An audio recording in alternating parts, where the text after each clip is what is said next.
ज़्यादातर हम जो इसमें एज ग्रुप देखते हैं वो 15 से 25 साल का रेंज है कि उसमें अब ज़्यादा जो है वो खुदकुशी के रुझानात जो हैं वो पाए जाते हैं। लेकिन आमतौर पे ज़्यादातर लोगों का ख्याल यही होता है कि ये कोई एक्सटर्नल फैक्टर्स हैं जिसकी वजह से लोग मजबूर होकर तो खुदकुशी की तरफ जाते हैं। वो एक्सटर्नल फैक्टर्स जो हैं वो कोई रिलेशनशिप ब्रेकडाउन हो सकता है, कोई फाइनेंशियल लॉस हो सकता है, कोई उसके अंदर फाइनेंशियल क्राइसिस आ सकते हैं। कई सालों तक ये ख्याल पकता रहता है लोगों के जहनों में, जिसको वो बाज़-औक़ात लोगों के साथ शेयर नहीं करते एंड इवेंचुअली वो लोगों के साथ शेयर करते हैं डायरेक्टली या इनडायरेक्टली, एंड फिर कहीं ना कहीं वो अटैम्प्ट्स करते हैं और उन अटैम्प्ट्स को लोग रेस्क्यू करने की तरफ जाते हैं। फिर कोई अटैम्प्ट एक ऐसी लीथल होती है जो कि फिर उनकी ज़िंदगी का इख्तिताम हो जाता है। माहिर नफ्सियात डॉक्टर उज़मा सदाकत साहिबा ने हमें ज्वाइन किया। डॉक्टर साहिबा बहुत शुक्रिया आपके वक्त का।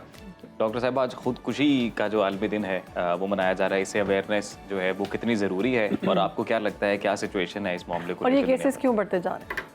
अच्छा, खुदकुशी जो है ये एक मेंटल हेल्थ का इशू है जिसको हम पब्लिक हेल्थ की डोमेन के अंदर रखते हैं, लेकिन ज़्यादातर सोसाइटीज़ के अंदर इसके साथ स्टिग्मा काफ़ी ज़्यादा जुड़ा हुआ है कि लोग जानबूझ के अपनी जान ले लेते हैं और हम इसको रिलीजियस कॉन्टेक्स्ट में ज़्यादा देखते हैं। इसलिए ज़रूरी है कि ये अवेयरनेस क्रिएट की जाए कि ये कोई रिलीजियस कॉन्टेक्स्ट के अंदर देखने के बजाय अगर हम इसको कोई पब्लिक हेल्थ का डोमेन कंसिडर करने की तरफ जाएंगे तो हम ज़्यादा बेहतर इकदाम कर सकते हैं टू प्रिवेंट दिस। और ये जो 10 सितंबर को डे भी मनाया जाता है, ये बेसिकली प्रिवेंशन का डे है कि आप प्रिवेंशन के बारे में अवेयरनेस क्रिएट करें कि खुदकुशी जो है उसको प्रिवेंट किया जा सकता है। ठीक है डॉक्टर साहब, कौन से ऐसे ज़्यादा केसेस हैं जो आप देखती हैं कि वो खुदकुशी की तरफ ज़्यादा जा रहे हैं? ऐसा एज ग्रुप कौन सा है?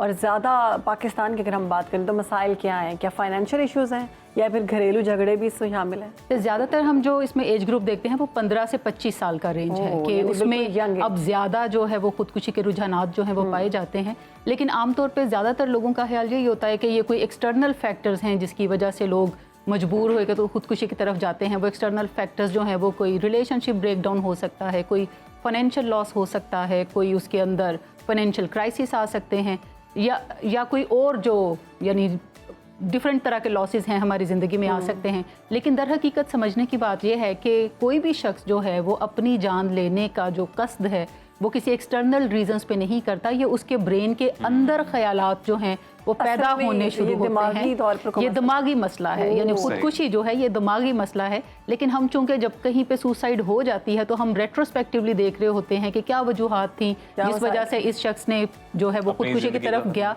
तो कोई ना कोई वजह हम फिर ढूंढ लेते हैं उसके अंदर एक्सटर्नल डिप्रेशन हो जाना बहुत ज़्यादा। एक तो वजह इसकी डिप्रेशन है, यानी जो मेंटल हेल्थ हम डिसऑर्डर्स की बात करेंगे डिप्रेशन है। इसके अलावा जो लोग नशे का इस्तेमाल ज़्यादा करते हैं उनके अंदर भी खुदकुशी का रुझान जो है वो ज़्यादा पाया जाता है।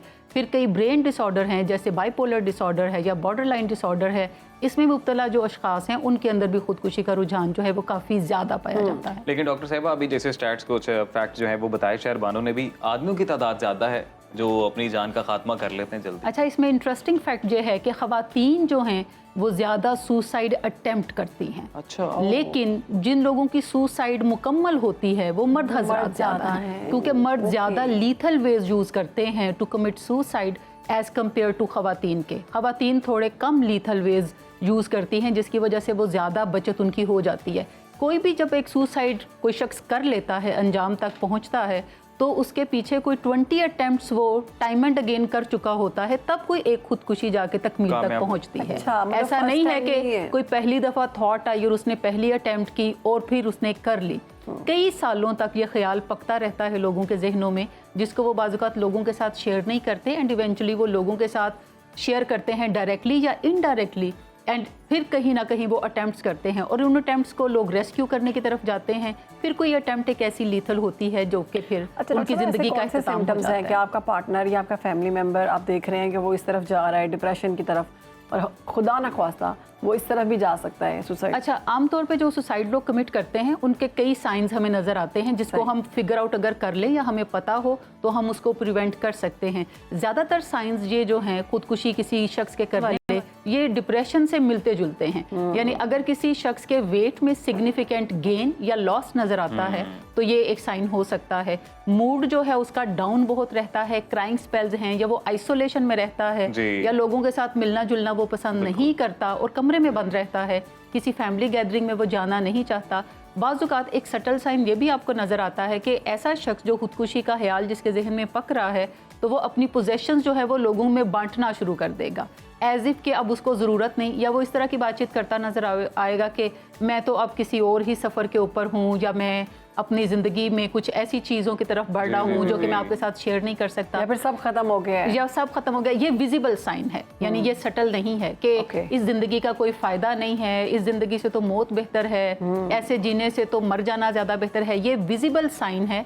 जब लोग ऐसी बातें करते हुए नज़र आते हैं तो यूजुअली हम इसको ज़्यादा सीरियस कंसिडर नहीं करते, लेकिन ऐसा कोई भी शख्स जो है बात करता नज़र आए तो उसको बड़ा सीरियस लेने की ज़रूरत है, क्योंकि हमें ये याद रखने की ज़रूरत है कि ये ख्याल किसी एक्सटर्नल वजह से नहीं उसके ब्रेन में आ रहा, बल्कि उसके जहन के कुछ अंदरूनी हालात ऐसे हैं जिसकी वजह से ये ख्याल उभर रहा है। एक और चीज़ ख़वातीन में मैं देख रही हूँ कि ससुराल का उन पर बहुत ज़्यादा प्रेशर होना, जुल्म सितम करना, ये भी ख़वातीन को सुसाइड की तरफ लेके जाता है। देखें, ये एक्सटर्नल फैक्टर्स हैं जो कि आपके इस सारे प्रोसेस को ट्रिगर कर देते हैं, लेकिन ये कोई ऐसी चीज़ है जो कि ब्रेन के अंदर से खुद जो है हम देख रहे हैं कि बिल ज़्यादा आ रहे हैं तो लोग जो है ना वो सुसाइड अटेम्प्ट कर। देखिए, आप इंडिया में भी मुख्तलिफ वाक़यात सुनते हैं कि एक्सटर्नल प्रेशर हैं, किसान जिसकी वजह से सुसाइड की तरफ जाते हैं, बट अगेन ये सब हम रेट्रोस्पेक्टिवली बात करते हैं कि वजूहात क्या हैं। पेशेंट में ऑलरेडी ये मसाइल होते हैं, उसके ब्रेन में कोई ट्रिगर पॉइंट आ जाता है जो कि उन्हें एग्जीक्यूशन की तरफ ले जाता है। अब जल्दी से इसका हल भी कोई कि अगर किसी में ये साइन सिम्टम्स हम देख लें तो उम्मीद की किरण उस शख्स में कैसे जगाई जाए? देखिए, सबसे पहली चीज़ तो ये है कि हमें किसी ना किसी प्रोफेशनल से ज़रूर रब्ता करने की ज़रूरत है, जिसमें माहिर नफ्सियात हो सकते हैं, साइकियाट्रिस्ट हो सकते हैं। और आप पहली बात यह है कि एक मिथ ये भी पाया जाता है कि अगर हम किसी शख्स से बराह रास्त खुदकुशी पे बात करेंगे तो कहीं ये ख्याल ज़्यादा ना पकने लगे, तो उसके जहन में वो ऑलरेडी चल रहा है। सो उस मौजू को ओपन करें कि उससे पूछें कि क्या तुम्हारे जहन में कुछ ऐसा ख्याल तो नहीं आ रहा कि तुम अपनी ज़िंदगी ख़त्म करने की तरफ सोच रहे हो। और अगर वो कहता है कि हाँ, मेरे जहन में इस तरह के ख्याल उभर रहे हैं, तो फिर उसे पूछ लें कि क्या तुमने कुछ सोचा है इस बारे में, या तुम चाहते हो कि कोई हेल्प लो ताकि इन ख्यालात को ख़त्म करने की तरफ जाओ। एक चीज़ हमें मान के चलनी चाहिए कि ज़िंदगी इतनी प्यारी चीज़ है कि कोई शख्स इस दुनिया से जाने की बात सोचना नहीं चाहता, लेकिन अगर कोई शख्स सोच रहा है तो इसका मतलब है कि उसका जहन जो है वो कुछ इस तरह की केमिकल इम्बैलेंस है पीछे कि ऐसी सोचें खुद से आ रही हैं, सही है, उभर रही हैं उसके ये सिचुएशन जो है उसको चाहिए ही नहीं है। वो चाहता है कि मैं इस सबसे खत्म, वो अपने जो एक्सटर्नल हालात हैं बाजू का, तो वो उन्हें फिक्स करना चाहता है। सो एक तो आपको उनसे बातचीत करने की ज़रूरत है, दूसरा आपको उन्हें कहने की ज़रूरत है कि ये जो आपके हालात हैं जो आपको बहुत मायूस कुन नज़र आ रहे हैं या आप नाउमीदी की तरफ हैं, तो मेरा ख्याल है कि किसी प्रोफेशनल से रब्ता करने की ज़रूरत है ताकि वो कोई ऐसा पर्सपेक्टिव दे जिससे आप हालात को सुधारने की तरफ जा सकें। डॉक्टर उज़्मा सदाकत साहिबा, बहुत शुक्रिया आपके वक्त का जी।